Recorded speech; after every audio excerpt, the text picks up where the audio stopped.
In this video, we're going to talk a little about hyperlinks.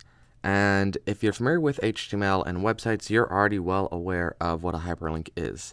Even if you don't know the term hyperlink, you know what it is. Basically, hyperlink is when you see something that you can click on and it takes you somewhere. So if I click on this,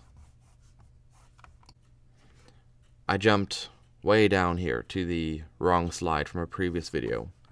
Let's go back. So hyperlinks are things that redirect you once you click on them. Pretty much everyone is familiar with them now, and you use them to get to this video. Now in SVG, you can include hyperlinks into the SVG graphic itself, which could allow a little bit of interactivity within your graphic. So they could click on different things to take them to certain websites, or maybe you have multiple SVG images and they click on one and it takes them to a different image. If I were creating that building that I had earlier, maybe I could click on the front doors of the building and I would actually maybe enter the building, or rather load a new graphic that looks like the interior of the building. Could have done the same thing with the house that was on the hill. Maybe you click on different parts and it loads new content that has information about the different aspects. So I could see some sort of interactive thing where if someone's learning a new language, you can click on different things and it will tell them what that word is in the language they're learning. There's lots of different things that you could do with this.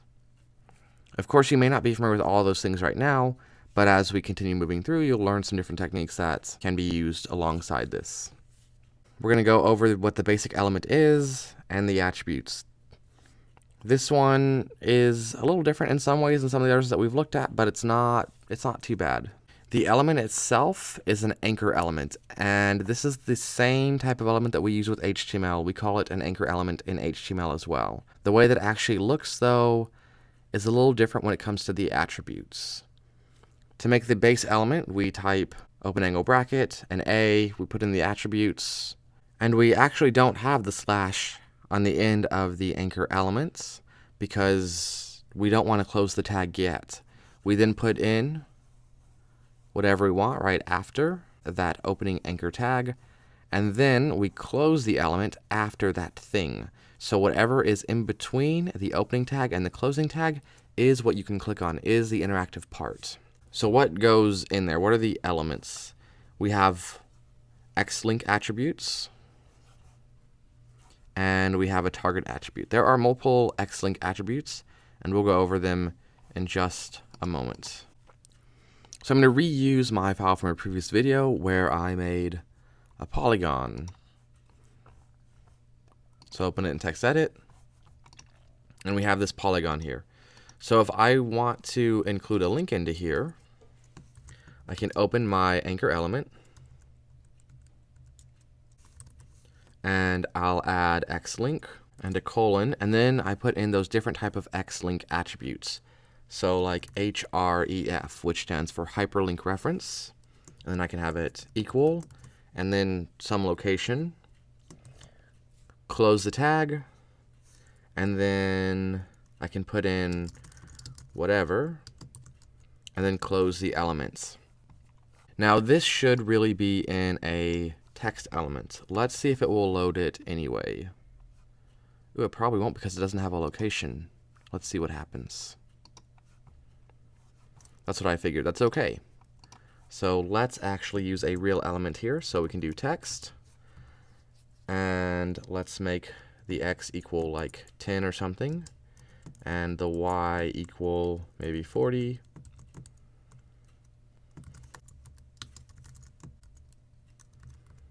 And we'll close the text element. We've used text very briefly before, but we haven't really talked about it. We'll go into text a little bit more after this, so that way you can know how you can style these links. So save it, reopen Safari, and there we go. We have the text, and if I mouse over it, you can see my cursor changes from the arrow to the little hand there. And if I click on it, well, nothing happened. Why did nothing happen? Because I didn't tell it to go anywhere. But if I now type maybe google.com, and I save and I refresh, now it went to Google. If I want it to actually go somewhere else, so like let's say I duplicate this file, and let's change the name. Maybe this can be lines 2, and let's modify it just so that way we actually know that it worked. Let's delete the link, and let's change this to maybe yellow, and the fill can be red, and we can save it. And close that.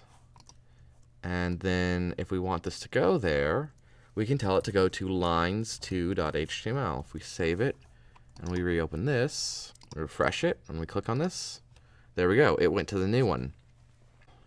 Now the computer found this file right here because they're in the same place.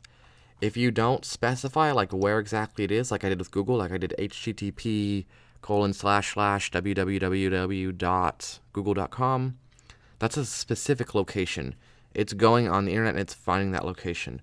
If you're not putting that whole address in here, then it's looking wherever is relative to its current location. So if this file is located on my desktop here, and I don't tell it where to look, then it's going to look on my desktop for this other file. If I have a folder with like other pages in there, like more stuff, and it's in there, if I save this and refresh, it won't find it. Can't find it. But if I tell it to look in more stuff /lines.html, it will now look in that folder. So if I save it and refresh, there we go, it found it. So keep that in mind. You need to make sure that you know where you're directing it to go and that that file is actually located at that location. Now I also had a few other attributes that I mentioned in here, like xlink title. And so what this does is it will actually put up a little title when you mouse over the page. So if I open this with Safari again, there we go. See, it says click to go. That's what that little title did. And if I want to add one more thing, like xlink show, and I have two different options here. I can do show new, which if I refresh this, it opened this new file in a new tab. If I instead do replace and refresh, it doesn't. It opens it in the same one. Now you might say, well, that's what you were already doing, and yeah, that's kind of how the default works. Now there is a slight important thing to be aware of with this. If you're using replace and your SVG is being loaded inside of an iframe, which is an HTML thing that we're not really talking about here, but if it is, and if you're familiar with that, this will load whatever page here is inside of that iframe instead of on the whole page itself. And if you're not very familiar with some of that lingo, that's okay, but if you are, that could be important to you. We can also do one other thing. We can do target. And target is actually very similar to show. The big difference, though, is that instead of doing replace, we can do top. And if we do top, it looks the same here because I'm not using an iframe. But if I was using an iframe, this targets the actual browser window, not an iframe that would be inside of a page. And once again, if you're not familiar with those terms, it's okay, but if you are, that could be relevant to you. In addition to top, we also have blank, which if I refresh this and I click on it, it opens it in a new tab, just like new did. So you can use new or blank with the show or target, and there's not really any difference. However, if you're using top or replace, there could be a difference. That's just about it for linking. It's not too complex. There is one other thing I want to show, though. I've been doing all of this with the text, right? But you don't have to use text. You can link just about anything. You could also link this polygon instead. So this polygon could be the link. So if I save and I refresh, now the polygon is the link. So just about anything can be linked. One other important thing to note too, this closing tag stops something from being a link. So if I have this actually below the text, and let's see where it's actually popping up. Well, that's fine. Right now, this is not a link, and this is, right? However, if I don't close this tag, and I save and I refresh, both are links now. Everything on this page is going to be a link until I include that closing tag.